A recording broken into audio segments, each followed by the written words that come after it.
ভোলাকে দর্শকদের আস্তানা আমরা হইতে দিব না। এই যে অন্তর্বর্তীকালীন সরকার সেইটাও এখন কম্প্রোমাইজ করতে শিখে গেছে। ভোলায় 57 জন শহীদ পরিবার আছে। এই 57 জন শহীদ পরিবারের দেখভালের দায়িত্ব জুলাই ফাউন্ডেশন নেয় নাই।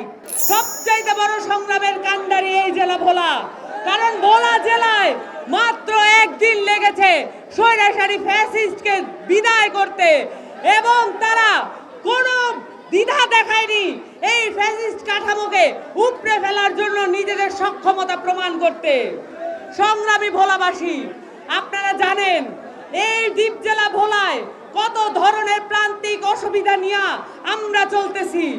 এই দ্বীপ জেলা ভোলায় সবচেয়ে বড় বড় গ্যাস ক্ষেত্রগুলো থাকা সত্ত্বেও ভোলাবাসী গ্যাস পায় না।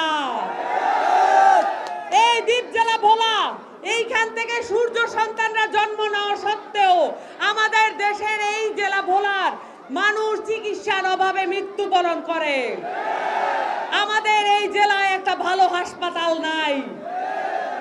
এই প্রান্তিক এলাকায় শিক্ষার সুবিচার করার জন্য একটা ভালো বিশ্ববিদ্যালয় গঠন করা হয় নাই। সুপ্রিয় ভোলাবাসী, আমাদের এই দেশ পুনর্গঠনের জন্য প্রত্যেকটা জেলায় আলাদা আলাদা রকমের চরিত্র এবং বৈশিষ্ট্য আছে, কিন্তু ভোলার যে বৈশিষ্ট্য, আপনাদের যে নদী বাহমানটা, এইটাকে রাজনীতি হিসেবে কোনো দল কোনোদিন গ্রহণ করে নাই। কিন্তু গ্রহণ করছে কোন রাজনীতি? আপনারা দেখছেন নিজের দলের কর্মীকে, নিজের দলের ছাত্রীকে ধর্ষণ করে লঞ্চ থেকে ফেলে দেওয়া হয়েছে। ইফিতার জন্য আমাদের জন্য যেই মর্মবেদনা আছে, সেই মর্মবেদনা এই বিএনপি ছাত্র দলের নেতা কর্মীদের নাই। আপনারা দেখেছেন তার অবহিত পরেই আরো একটি ঘটনা ঘটেছে। এই ভোলাকে দর্শকদের আস্তানা আমরা হইতে দিব না। এই ভোলাকে সন্ত্রাসের আস্তানা আমরা হইতে দিব না। এই ভোলাকে চাঁদাবাজদের আস্তানা আমরা হইতে দিব না। আপনারা সকলে এইখানে এমন সংগ্রাম প্রতিরোধ গড়ে তুলবেন যেটা আপনারা 3 থেকে 5 তারিখ গড়ে তুলেছিলেন। আপনারা একদিন সময় নিয়েছিলেন ফ্যাসিস্টকে দূর করতে। আমাদের এইখানে এখনো 90 ফ্যাসিস্ট আছে যাদেরকে দূর করার কাজ আপনাদেরকে হাতে নিতে হবে। আপনারা অভ্যুত্থানের দল এনসিপির সাথে থাকবেন, কারণ আপনারা মনে রাখবেন এই যে অন্তর্বর্তীকালীন সরকার সেইটাও এখন কম্প্রোমাইজ করতে শিখে গেছে।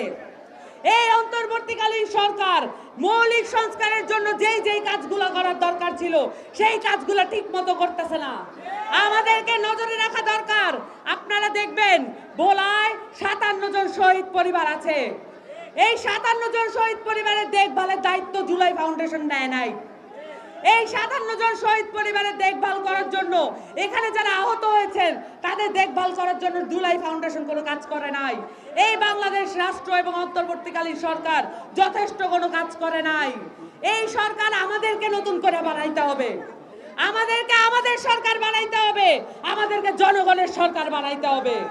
এরপর আমরা নতুন করে নতুন কাঠামো তৈরি করব। আপনারা আমাদের সাথে থাকবেন এবং ভোলাবাসীর প্রতি আমাদের অনুরোধ, আপনারা কখনো এলাকায় চাঁদাবাজ, সন্ত্রাস, দখলদারিত্ব কখনো পাত্তা দিবেন না। সকলে মিলে প্রতিরোধ গড়ে তুলবেন এবং এদেরকে ঝেঁটিয়ে বিদায় করবেন।